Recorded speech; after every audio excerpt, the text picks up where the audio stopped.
Let's chant the O.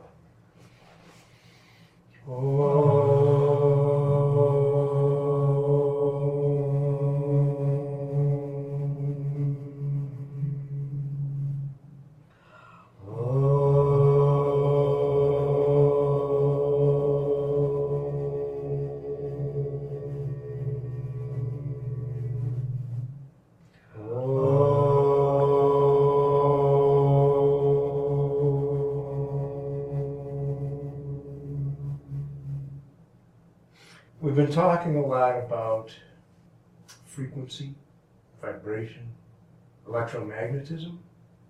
We've been talking about radio, what constitutes radio waves as part of the electromagnetic spectrum. That light, visible light, is part of the electromagnetic spectrum. And what it means to be able to resonate with a particular given frequency. In terms of the radio circuit, we had a coil and a capacitor, which between them comprise what they call a tank circuit, a resonant circuit. It sets up a resonant vibration that excludes all other vibrations that are coming to it from the antenna. And the antenna picks up every vibration, all the frequencies that the radio stations are transmitting. And because of this relationship, this harmonic relationship that's established between this coil and this capacitor, it limits what it can receive to just the frequency that has been established between these two components. And we talked about how those components work and how induction works and how a capacitor works and so on.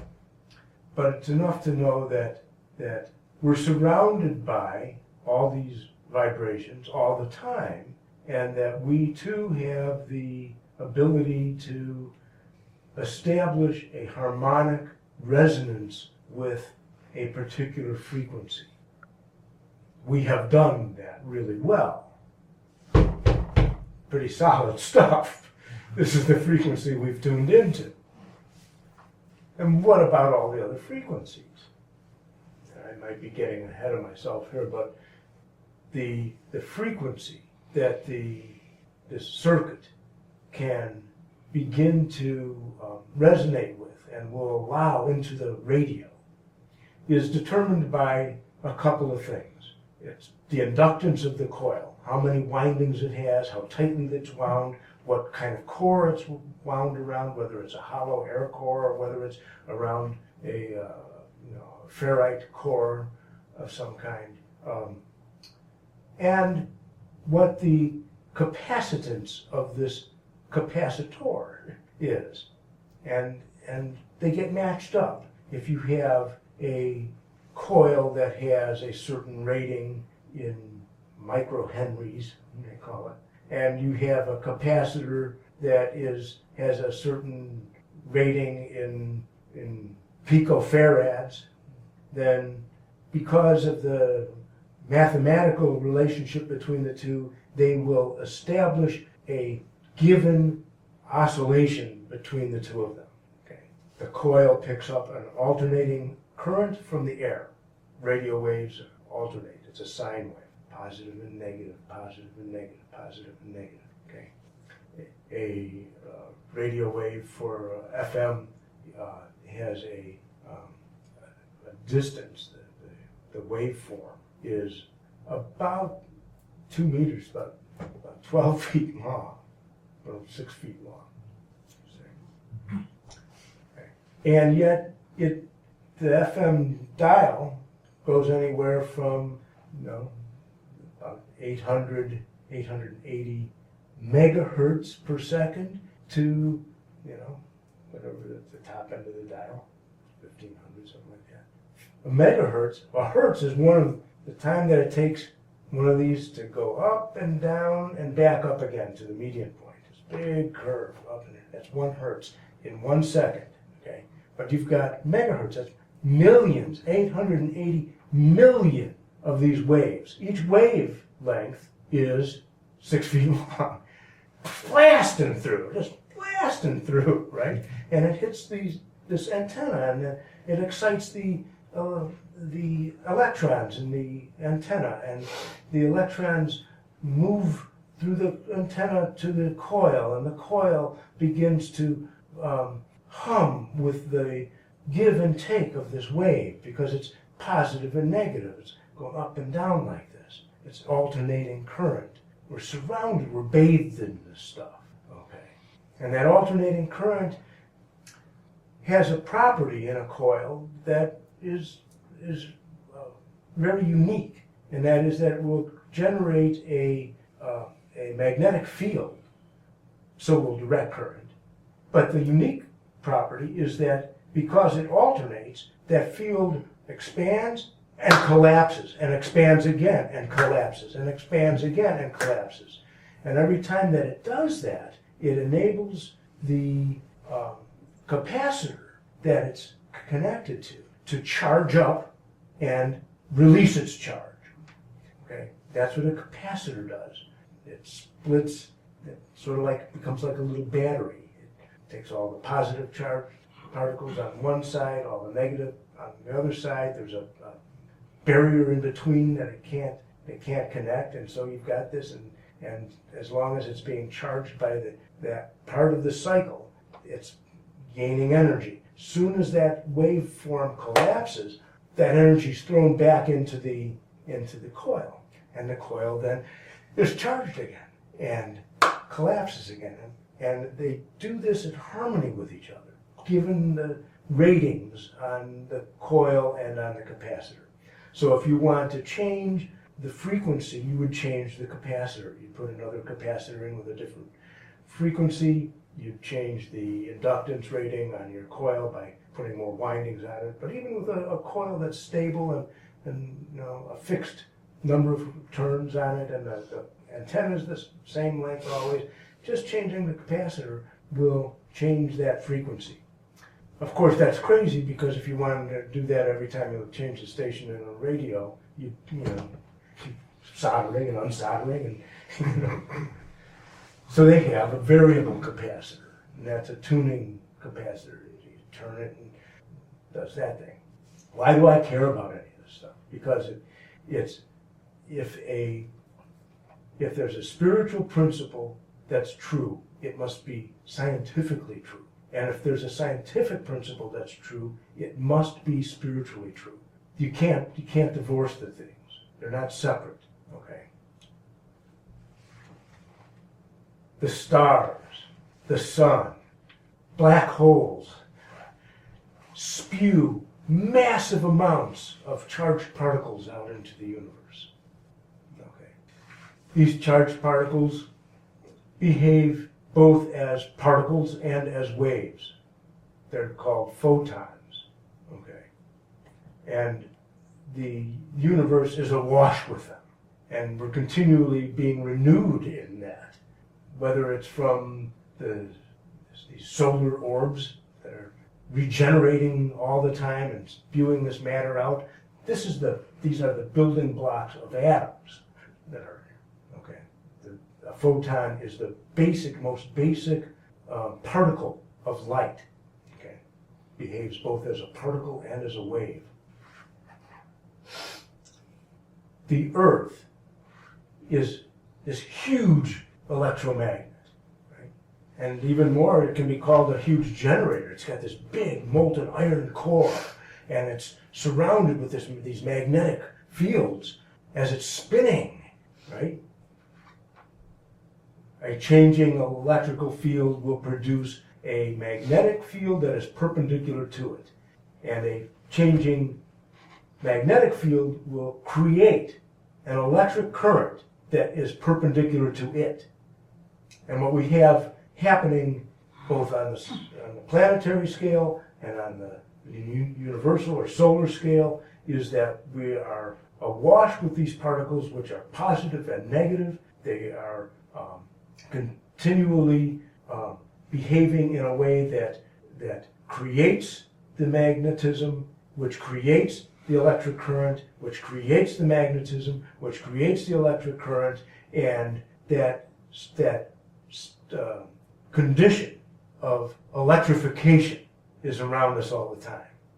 Your spiritual body is an electromagnetic matrix. Okay.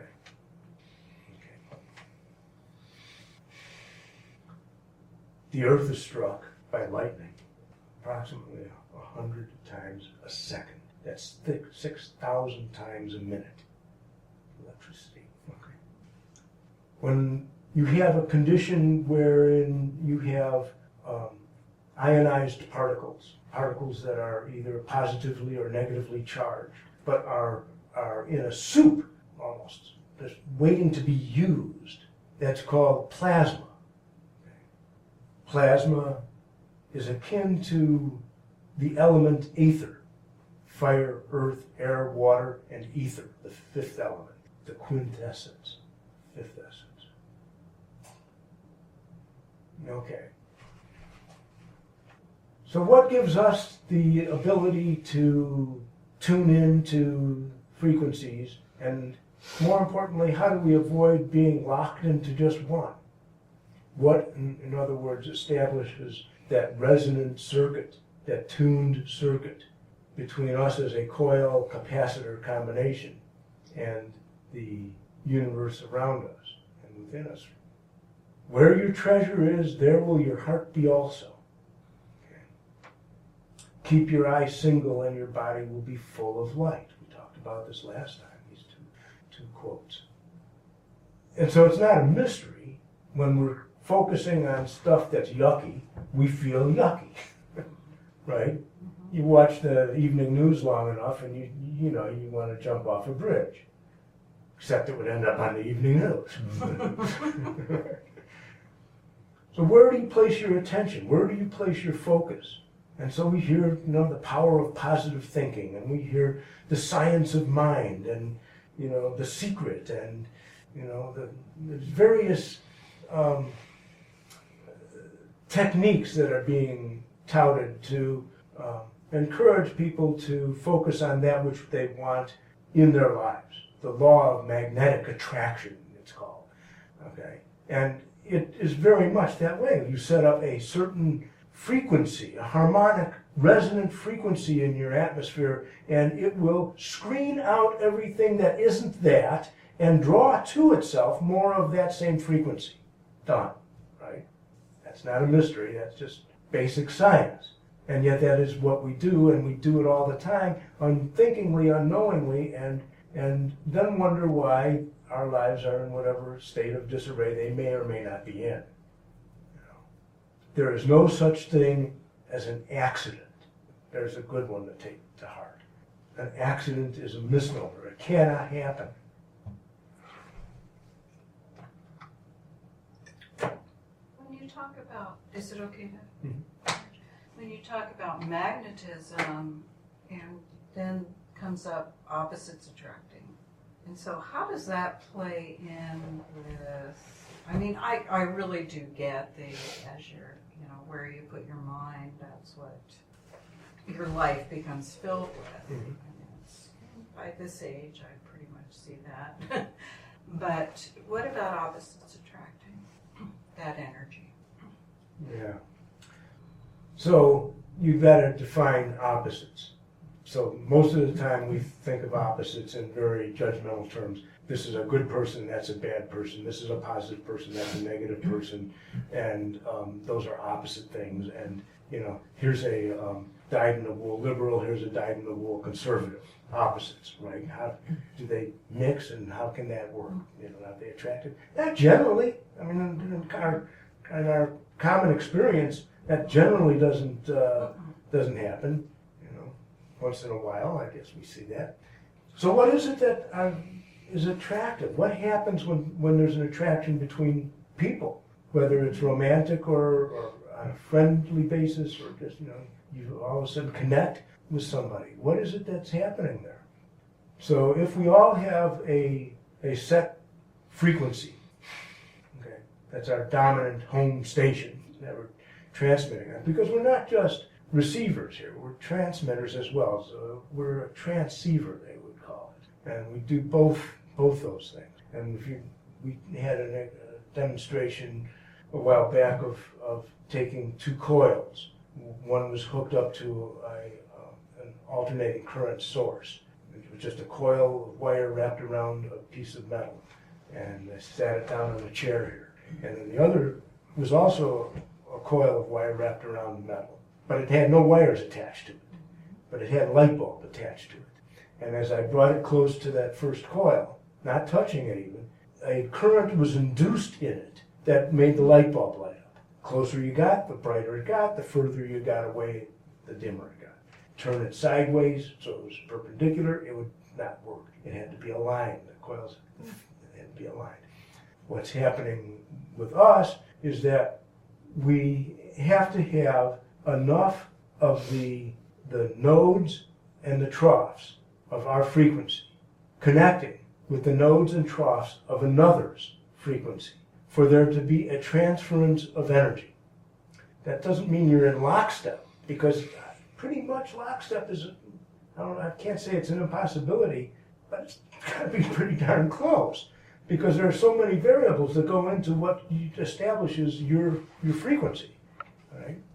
But if a harmonic can be established, so you're not on the same frequency, but there's a harmony, a harmonic that is every second, every third, every fifth, right? Mm-hmm. Right. Then all of a sudden there's a movement of energy that flows through from one to another, and we call that love, because we feel this life. That's life force that's moving through there. And so what establishes our frequency is our everyday outlook on life, how we view ourselves and others and our outlook on life. Okay? And that changes because we have new experiences. Every experience produces change. Every change produces growth. Okay? Experience produces change. Change produces growth. Therefore, every experience is good because growth is good. Right? You've heard people say, we grew apart. We grew apart. Literally true. You know. Now, how do you keep that from happening in a committed relationship? Well, you find ways to sync yourselves, synchronize yourselves with one another, for better or for worse, in sickness and health, that whole deal. And the way that you do that is by agreeing on the front end of the deal to not look at each other directly across the base of a triangle. So if we're going to say a God, man, and woman triangle, an equilateral triangle, with God at the apex, man and woman at the base corners, and you say, okay, we agree not to look and relate to each other here, but to meet here, always, where God is the first party of the marriage. That's actually in the marriage ceremony that if you look back on that, that's part of what happened there. That you agree that God will be the first party of the marriage. So that means that you're seeing your mate first by hitting the God apex and then your mate, and vice versa. That's how you're doing it. In your lovemaking, in your communication, in your everyday relating. That's the ideal. When we stop doing that and start looking back across the base of the triangle at one another, we have what's known as a base relationship, right? We've debased what the potential was for that relationship. And we bring into it then other things which are not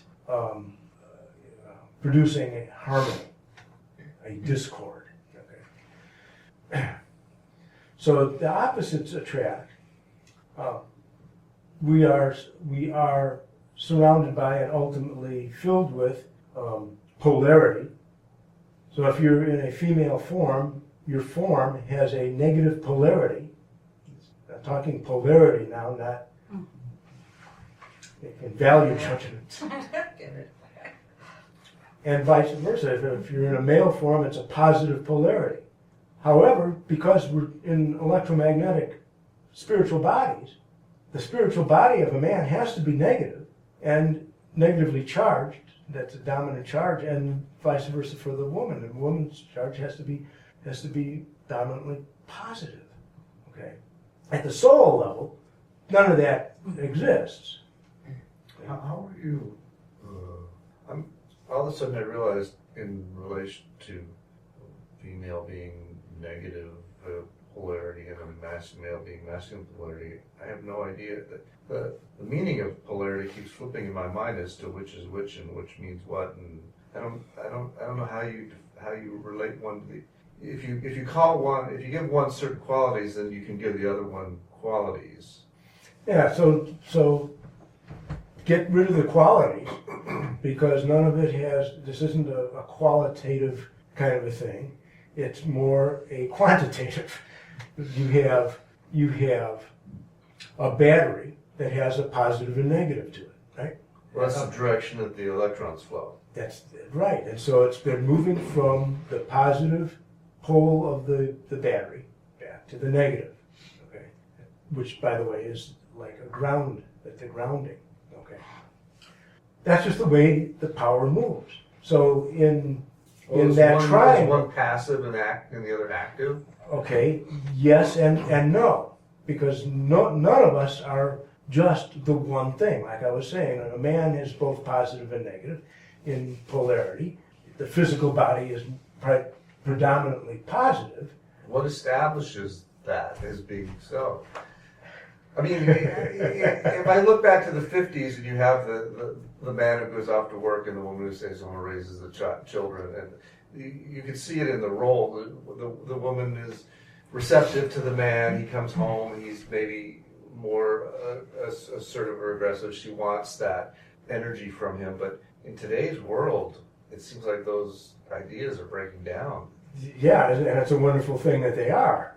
Because, again, that has nothing to do with what we're talking about here. That has to do with assigning values to it and roles to it. So when we hear receptive, we think passive and start spinning off on this whole kind of weakness. Take it to a real physical level. Sexually, the woman is receptive to the man. It's just made that way mechanically. Right. So where's the question? Is that what we're talking about in terms of, is that where you ground the idea of polarity in sexuality?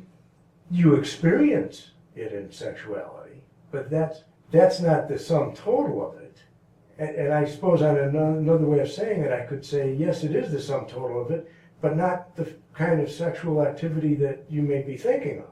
All that exists is sexual interplay. When I was talking about plasma and this spewing out into the universe of these particles, these charged particles, which sometimes behave as a wave and sometimes as a particle, that the particle generates a magnetic field which expands and collapses. When it collapses, it sends the current forward, and because the current is moving, changing, in other words, it's creating another magnetic field, and that's happening all around us, and that's sex, right?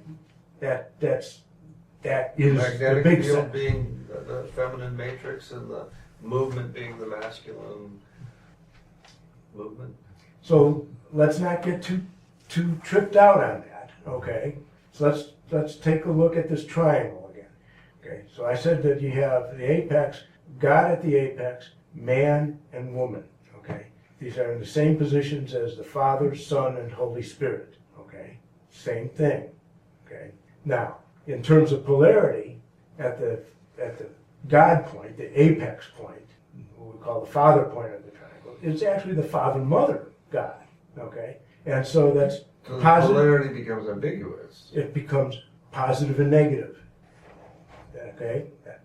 Positive and negative at the apex. Down to the positive of the Christ, or the man. Okay? But it has to be positive again, or negative again, to move over to the next, negative to the man, then positive out.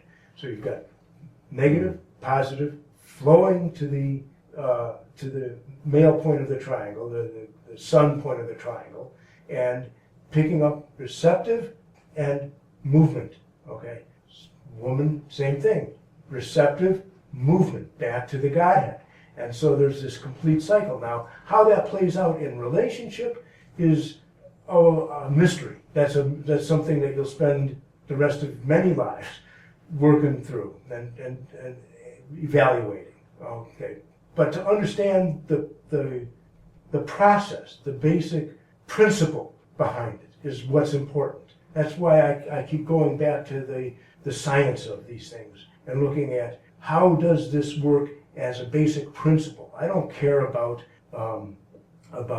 the radio, you know. There's so much garbage on the radio. I care about what is this principle that is so pervasive. We've got these huge radio telescopes, right, that are huge arrays of telescopes.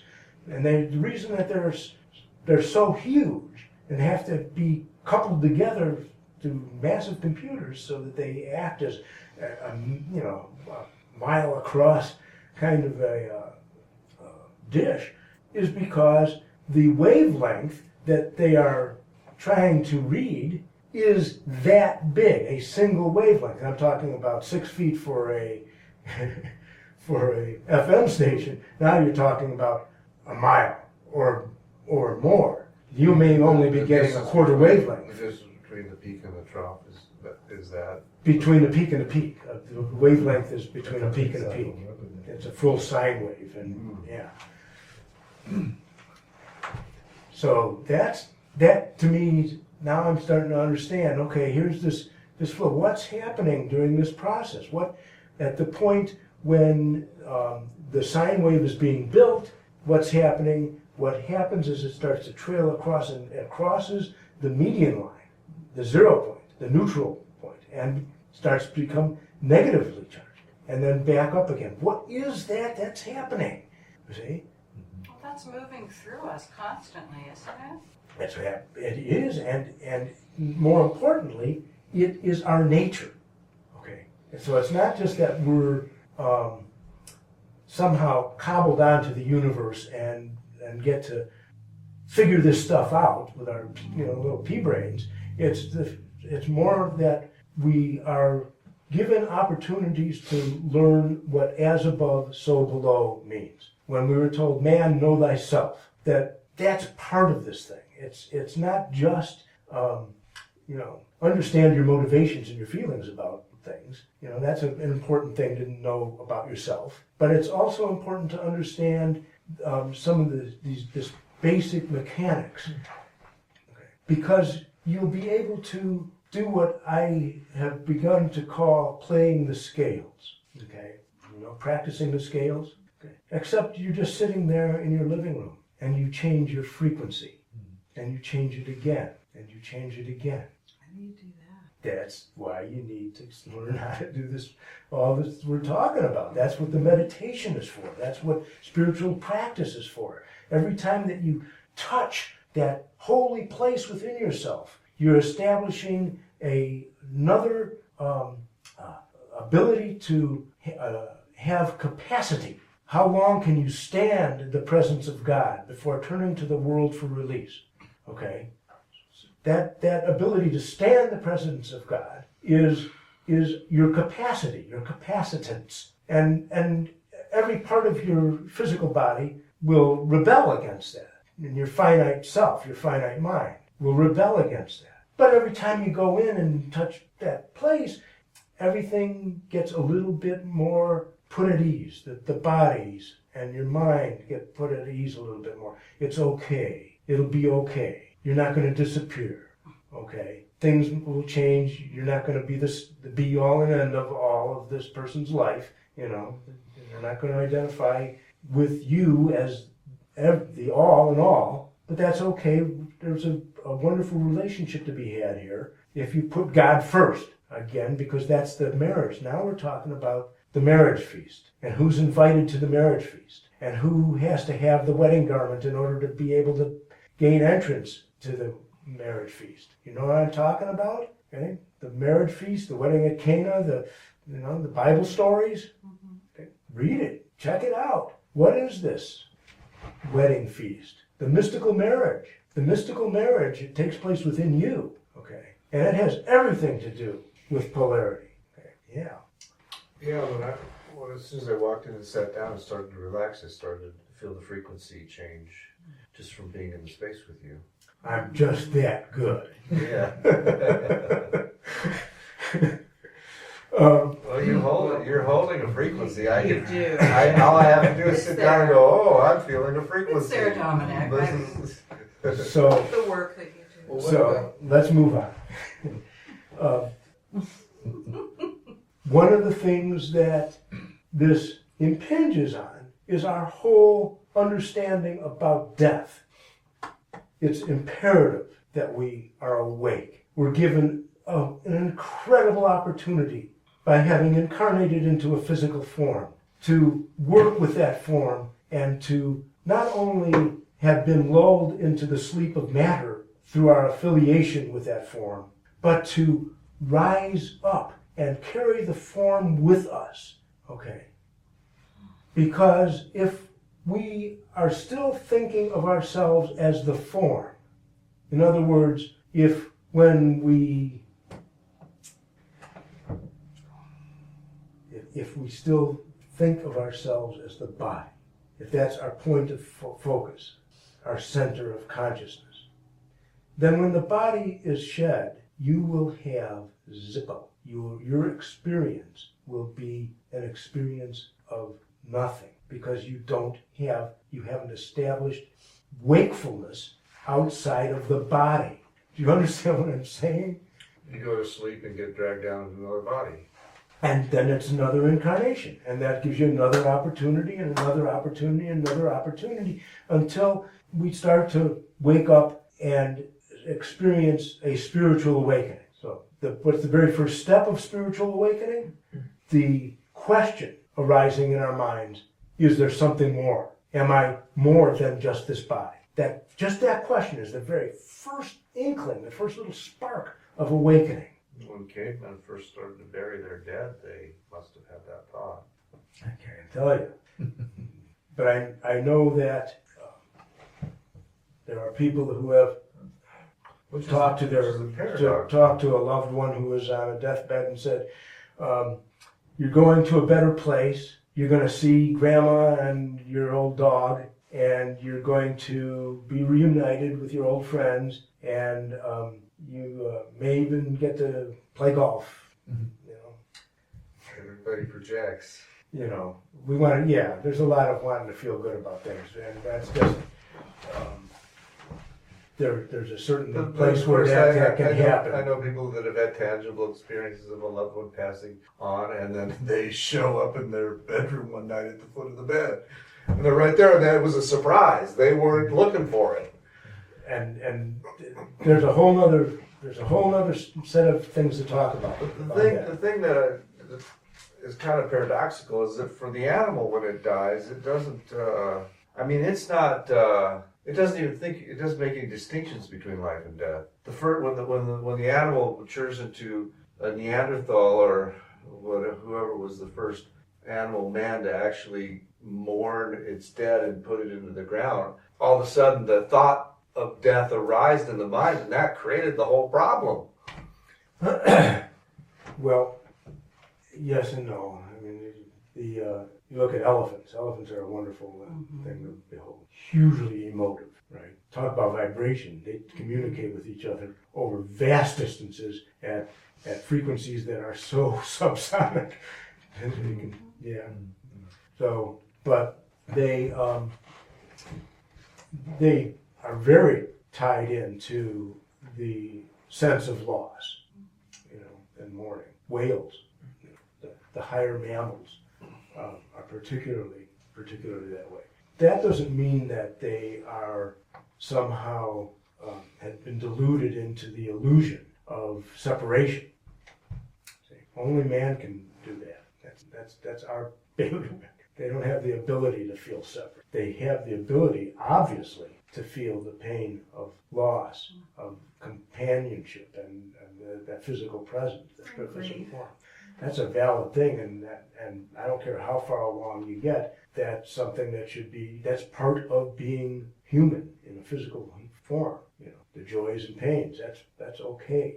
We're not going to get to an ideal state of you know, just being blissed out in peace and love and flowers and whatever, you know. No, what's important is that we take advantage of the opportunities that we have to get awake and stay awake, and then get more awake and stay more awake, and continue that process and not allow ourselves to be lulled back to sleep, because there's an inertia of matter that produces a sleep state, and you have incarnated into a physical body which is an animal. It's not unlike possessing a cat or something, you know.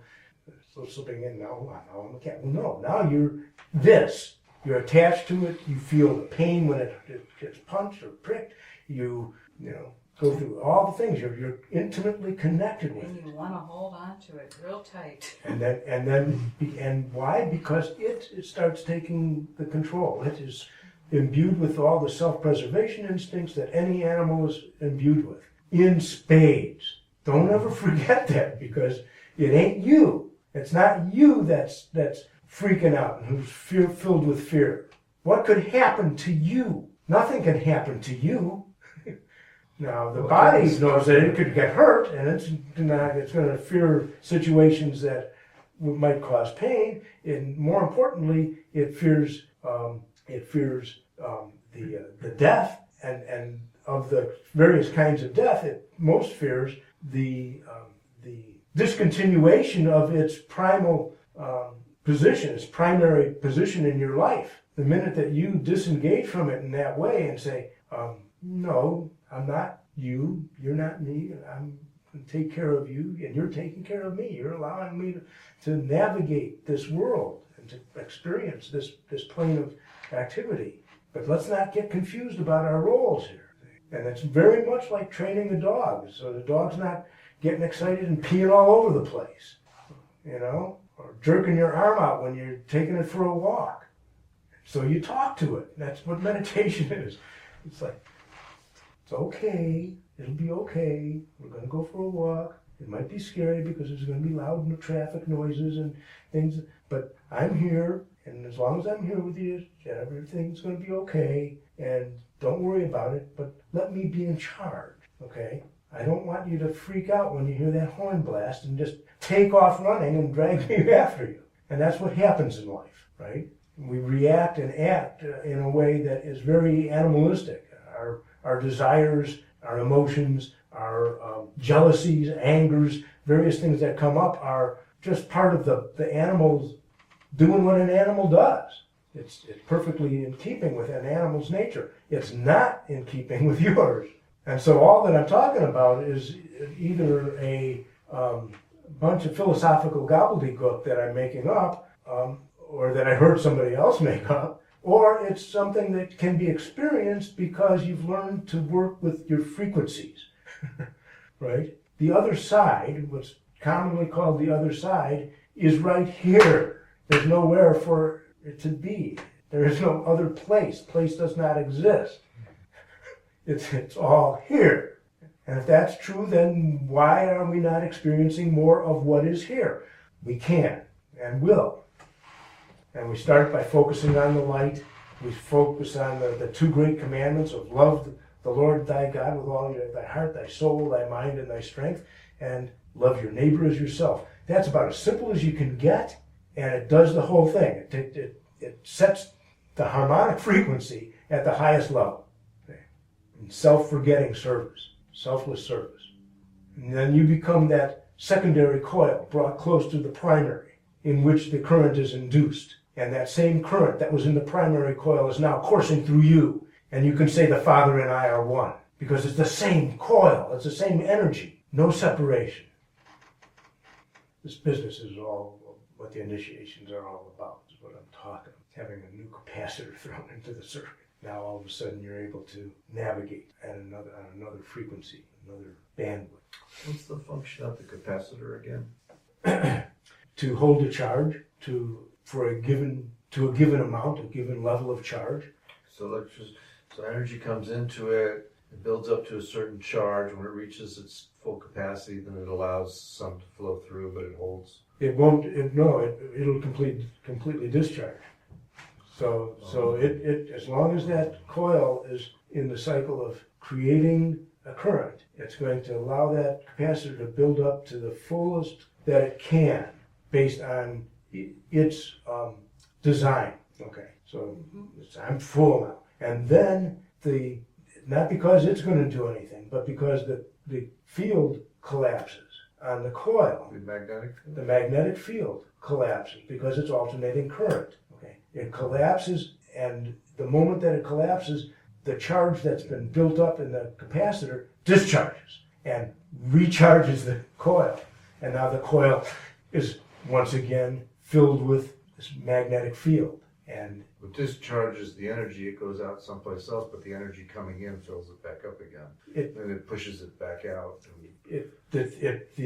The capacitor discharges back into the coil. It's a closed loop. Oh, back into the coil. Yeah, they're hooked up in parallel, they call that. So you got a coil with two leads coming off of it, and those two leads connect to the two leads of a capacitor. That's what they call a tank circuit. And we talked before about how a tank in physics, you might have the capacitor just offers resistance? It doesn't offer resistance at all. What is it? What is it made of? Or what are the... So I can image a coil, but I can't image a capacitor. If you took, which I did, you take a glass jar and you line the inside of it with aluminum foil, and then you line the outside of it, wrap aluminum foil around the outside. Now there's glass in between. Those two can't touch each other. And you take a lead, attach it to the aluminum foil on the inside and one on the outside, and you connect that to a battery, an electrical source. The positive will start to go to the one foil, and as that starts to build up, it will repel all the positive charges off of the atoms on the other foil, because that's what they have. They're like charges, positive. So it'll repel them, which means that you'll have all these negatively charged particles amassing on the other side in equal amounts. So as many positively charged particles are here, you'll have that same number of negatively charged particles here, but they can't do anything. They're just like that. It's like a battery. They call this a Leyden jar. The Leyden jar was the first idea of a capacitor, and that's what Ben Franklin was trying to charge with his experiment with lightning coming down, and people have gotten killed because they put so much power into a jar like that and not realize that it can just sit there. So a capacitor can sit there forever. A big capacitor is a dangerous thing. You can touch it and get really zapped because it's just waiting for somebody to close the circuit. And if it's going through you, it's going through you. But what is it that... You have a jar, you have foil, and then so you have a conductive, a non-conductive, and then a conductive foil on the outside, and you hook up some power, positive and negative, to the foil, but there's no coil now in the equation. Right. So how the capacitor, if you hook it up to a coil, okay, but the coil is the battery. Instead of using a battery to hook it up, now you've got a coil, okay? And so the coil is emitting a very small alternating current. It does that because it's picked that up out of the air. The radio waves, the carrier wave on a radio signal is this big sine wave, okay?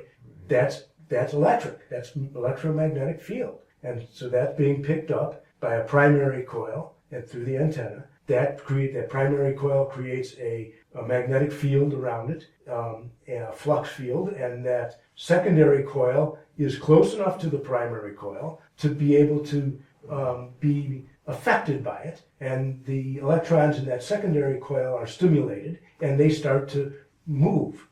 But they don't just flow like a battery, which is direct current. They flow in keeping with this movement of up and down, positive and negative, positive and negative. So it's an alternating current. And so because it's alternating, it creates this creation of a field and a collapse of a field, a creation of a field and a collapse of a field.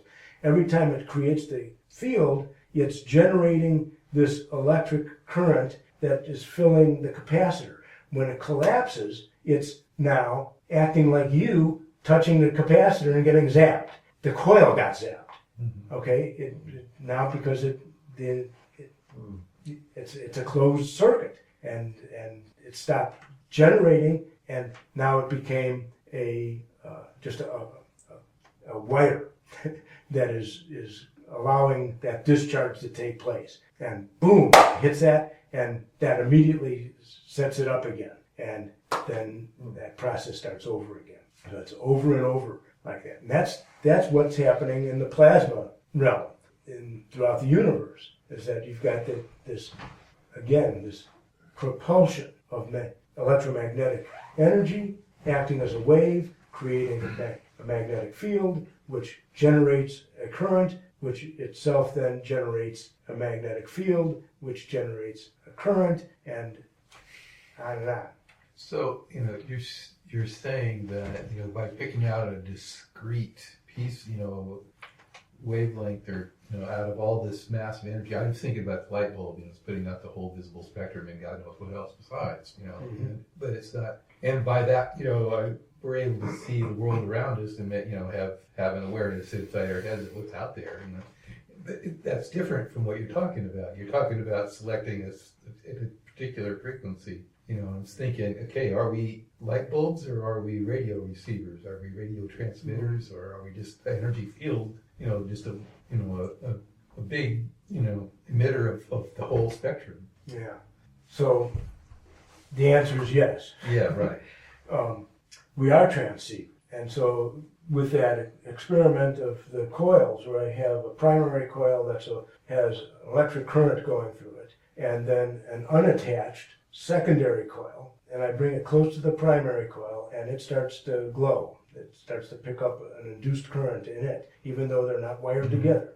Okay, but that secondary coil will act as a primary coil to a third coil. If it was a third coil is brought close to it, that third coil will not know the difference.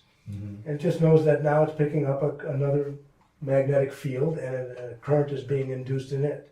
That's what we are. That's the Christ. That's what the Christ is this field of consciousness and power and life force that courses through all things. So in the beginning was the Word, and the Word was with God, and the Word was God. The same was in the beginning with God. All things were made by him, and without him was not anything made that was made. In him was life, and the life was the light of men. That the whole class right there. If you can look at that, because that's exactly what's happening. We are both that receiver and that transmitter. So the Christ is the connective tissue between that pure potential energy of the Godhead and the pure kinetic energy of manifest creation. So if you have potential and kinetic, and at the point that this becomes this, that's the Christ. And that's you. That's what you are. It's that spot where you are straddling both the creation and the Creator. The Father and I are one. That's man's position in the universe.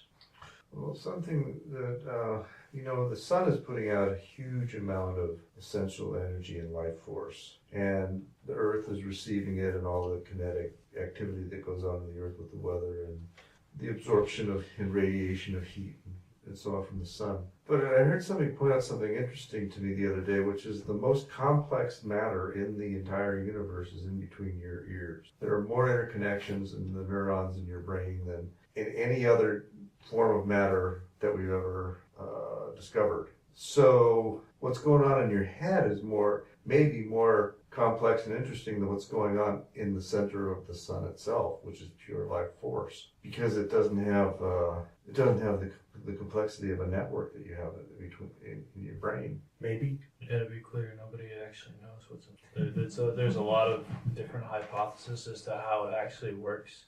More stuff's coming out now, but they don't actually know how it works or what's in the center of it. I've always kind of seen the brain really, it's a wonderfully magnificent, complex receiver, and it receives and filters and transmits. And probably as importantly, if not more importantly, they've discovered first how much energy is surrounding the brain, right? Electromagnetic energy and the heart. They trump the brain. There's things going on in the heart that belie its function as a pump. You know. I also talk about the more stuff coming out about the gut brain, the brain that lives down here, internal intelligence of that whole area. So we were told, Paul said, let that mind be in you which was also in Christ Jesus. So the mind of Christ, or Christ consciousness, is the awareness of that connection with the Creator and the creation, with pure potential and pure kinetic. Okay. So you want to know how to charge your capacitor? It's the simultaneous, non-judgmental acceptance of seemingly divergent reality. I am nothing and I am everything. I don't exist and I am all that exists. And on and on. If we learn to embrace those seemingly divergent concepts and hold them, then we are finding that we've got that charging take place. It creates this incredible field of creative energy in us. I am man, I am God. I'm an insignificant speck, and I'm all that exists. Meditation does that for you, okay? We're not talking about ego tripping on the one hand or having a really bad self-image on the other. Not this, not that, the Buddhists teach. Okay. So if all goes well next time, I will actually bring in a crystal radio and show you how things work with different capacitors, and we can talk more about it. It's really interesting, all this stuff. Yeah. You know, as a girl, it's something that, and not somebody big into science when I was younger, didn't pick this stuff up, and picking it up now, it's like, oh, I get that, I get that. Isn't that cool? Yeah, it Yeah, is. It's very cool. Yeah. No, we've been hoodwinked into believing that this is only stuff that engineers and scientists and especially in the 50s. the guys with the pocket protectors. Yeah. Yeah, no, this is our stuff to know. And Yeah, I'm thinking that it's more pleasurable when you can actually start to get it through the intuition function as opposed to trying to intellectualize the whole process.